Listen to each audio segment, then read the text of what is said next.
Hello, this is Dinah Lane for the Harwich Channel. I'm here with Michael Locke and Connor O'Brien of the Harwich Conservation Trust. Hello. Hi, Dinah. Hi, Dinah. So nice to see you. Springtime. It is Yes. spring. Yes. All the greenery is out.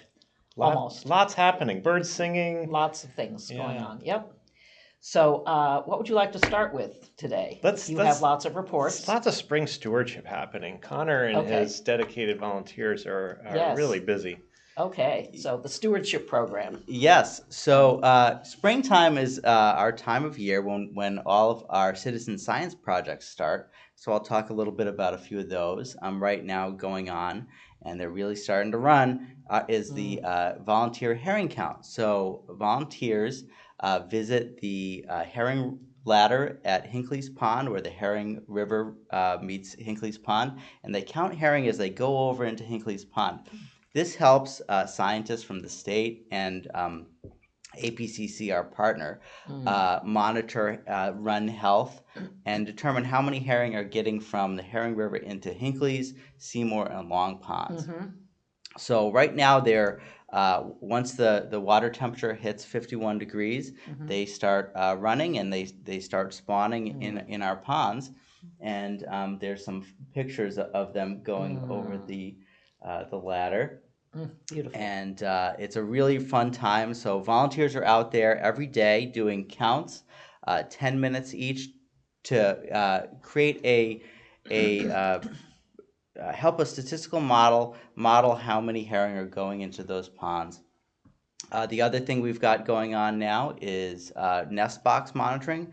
Volunteers around Harwich Conservation Properties are checking nest boxes for eastern bluebirds and tree swallows. And these are really beautiful birds. They're birds that like an open habitat. So our boxes are we have brand new boxes in the Coldbrook Preserve, which we're hoping attracts a lot more tree swallows and bluebirds this year. And so those folks are going out multiple times a week, checking the boxes for nesting activity, for eggs, and then seeing how many birds fledge. And then that data is reported to Cornell Ornithology Lab. And right now, Cornell has probably about 20 years of data on Harwich nest boxes. So that's really robust and really useful data. The other thing we added this year, we thank all of our donors who helped out with this project, is a purple martin house. So if you visit Coldbrook, you'll see this tall structure, which when I was putting it in, everyone asked if I was putting up chickens. The gourds look like chickens from afar, I guess, but that's actually a purple martin house. And so we're hoping that scouts have found it and that we'll have some purple martin nesting this year, and our volunteer nest box monitors will also be checking that. The other thing I should mention is we're again starting to accept eastern box turtle reports. So we help folks who see box turtles report them to NHESP, which is the Natural Heritage Endangered Species Program, and this data helps find the range of eastern box turtles and then protect that range, that habitat. So those are just a few of the projects. We've got dozens of volunteers involved in this, and they're all really dedicated to preserving the habitat and helping these important species along. So people are already out there doing these things, is that correct? They sure are. Okay. The herring counters are there every day. The nest box monitors are probably out there today too. And for the citizens of Harwich who see a box turtle, they can help us out by emailing us or calling us with a picture or a precise location, and we'll get that reported to NHESP. Right. So the herring count is always a big moment in the life of the sure is, yeah, of Harwich, and I know it's a lot of fun for people who are there, but can you just explain why it's important, why the herring count is important? So the herring runs have a long history on Cape Cod, both cultural and as a piece in the ecosystem. Herring provide a transfer of nutrients from the ocean to freshwater systems. There's so many different species that rely on herring for food. as they migrate into our freshwater systems, ospreys, heron, otters, other fish. So without that transfer of nutrients from the open ocean to our freshwater systems, a lot of these species wouldn't be able to survive. So they are really a keystone species for their unique role. They're diadromous fish, which means that they travel both sea and in fresh water. So they're just a really important species, and also very important culturally. The harvest of the herring run has a long history on Cape Cod, and we're starting to see the numbers grow again, so that maybe someday a harvest can be done, but until then, the monitoring and protecting of the habitat is just so important. Yes, thank you. It's always good to remember why we're doing things. Yes. Okay, so Mike, you have some things to talk about eco-restoration? Yes. Is that right? Yes, very exciting. Okay. On the heels of a couple statewide Yeah. awards for the Oh, Coldbrook yes. Eco-Restoration Yes. Project. So the Massachusetts... Congratulations, by the Yeah, way. and to all of us, the town Yes. as a partner in this, as well as the state's Division of Ecological Very Restoration successful and project. U.S. Fish and Wildlife Service. Yes, on the heels of that very successful partnership effort, there's another eco-restoration underway for all to see as they drive down Pleasant Lake Ave, also known as Route 124. You can see this eco-restoration unfolding before your eyes. This series of actions taking place within the two red circles there on the map. The one that's next to Route 124 on the right side of Hinckley's Pond, and then another eco-restoration set to get underway on private property of another retired bog on the left side of Hinckley's Pond there. And then you can see the Herring River that Connor was mentioning, where those feisty river herring are migrating upstream into Hinckley's Pond, and you see the blue arrows on this map showing how much farther north they travel into Seymour's Pond and Long Pond. All three of those ponds are herring spawning ponds. And so this eco-restoration has several goals. Includes helping to restore herring spawning habitat along portions of the properties that front Hinckley's Pond.